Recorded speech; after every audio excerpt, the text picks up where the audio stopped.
मुरादाबाद में तार चोरी और ठगी करने के 2 आरोपियों को पुलिस ने किया गिरफ्तार। मुंडा पांडे थाना क्षेत्र में बिजली के तार चोरी की 2 घटनाओं में मुकदमे दर्ज किए गए थे। इसके पश्चात 15 अगस्त को एक व्यक्ति द्वारा पुलिस को सूचना दी गई कि उसे तांबे के तार खरीदने के नाम पर उसके साथ ठगी की गई है। तार चोरी और उसके बाद तार बेचने के नाम पर ठगी के बाद पुलिस हरकत में आ गई। पुलिस ने इस मामले में गहराई से छानबीन करने के बाद थाना मुंडा पांडे के ग्राम दौलरा निवासी तार चोर गिरोह के जाने आलम और नाजिर को गिरफ्तार किया। देखिए रियाज आलम राजा की रिपोर्ट। सर, मुंडा पांडा पुलिस ने जो चोरों को गिरफ्तार करा है, क्या पूरा प्रकरण रहा है, किस तरीके से इन्होंने घटना को अंजाम दिया था, कैसे? देखिए, थाना मुंडा पांडे पर 2 तार चोरी की घटनाएं हुई थी और उसमें अभियोग पंजीकृत हुआ था। एक 3/7 को हुआ था और एक 12/8 को हुआ था। उसके बाद 15/8 को एक व्यक्ति ने शिकायत की कि उसके यहाँ कुछ लोगों ने यहाँ मिल कर के उसके साथ तार के नाम पे फ्रॉड किया है। यानी जो तार बताया गया वो तार नहीं, वो ओरिजिनल तार नहीं है। तार के मुहाने पे तो तार की तरह दिखने वाला चीज़ था, लेकिन उसके अंदर में कुछ वेस्ट मटेरियल्स डाले हुए हैं।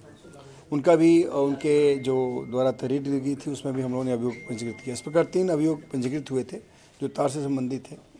इसको वर्कआउट करने के लिए सीओ हाईवे और एसएचओ की मुंडा पांडे की टीम लगी और इन्होंने वर्कआउट किया है। 2 व्यक्तियों को इन लोगों ने गिरफ्तार किया है।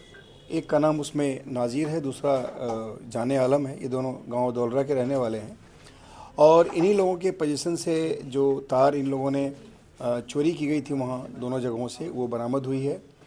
और ये क्या करते थे कि तार के कुछ पोर्शन को काट करके और तार से उसमें से कॉपर निकाल लेते थे, उसको कॉपर को अलग बेच देते थे और उसके बाद जो बचा हुआ तार के ऊपर का एक्सटर्नल पोर्शन जो रबड़ का होता था उसके अंदर ये वेस्ट मटेरियल डाल के उसके मुहाने पे तार जैसी चीज़ें डाल के उसको बेच लेते थे। वो जो उनके साथ जो फ्रॉड हुआ था उसको लगभग 8 लाख रुपए का तय हुआ था उन लोगों के साथ। तो इस प्रकार हम लोगों ने इस दोनों को अभी अरेस्ट किया है। इसके पोजीशन से तार के टुकड़े बरामद हुए हैं, कुछ तार बरामद हुए हैं, बिजली के तार लगभग 2.5 mm के, और 1,70,000 रुपया बरामद हुआ है। इनके पास से कुछ फर्जी आधार कार्ड भी बरामद हुए हैं।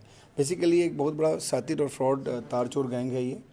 इसमें जाने आलम के खिलाफ कुछ मुकदमों का पता चला है। अभी बाकी जो दूसरा है उसके बारे में जानकारी प्राप्त की जा रही है और इनके क्रिमिनल हिस्ट्री के बारे में जानकारी प्राप्त की जा रही है। सर, आपने बताया कि फर्जी आधार कार्ड प्राप्त हुआ, तो क्या इस संबंध में कुछ जांच पड़ताल कुछ नहीं? अब इसमें चूँकि आधार जैसे इन लोगों ने जो दिखाया उसके बारे में जो चीज़ें हम लोगों ने देखी है उसको ऐसा प्रतीत हुआ है कि ये फर्जी है। और उसके बाद आपको पता ही है कि चूँकि ये फर्जी डॉक्यूमेंट है तो उसके आधार पे जो बीएनएस की धाराएं हैं वो बढ़ाई गई हैं।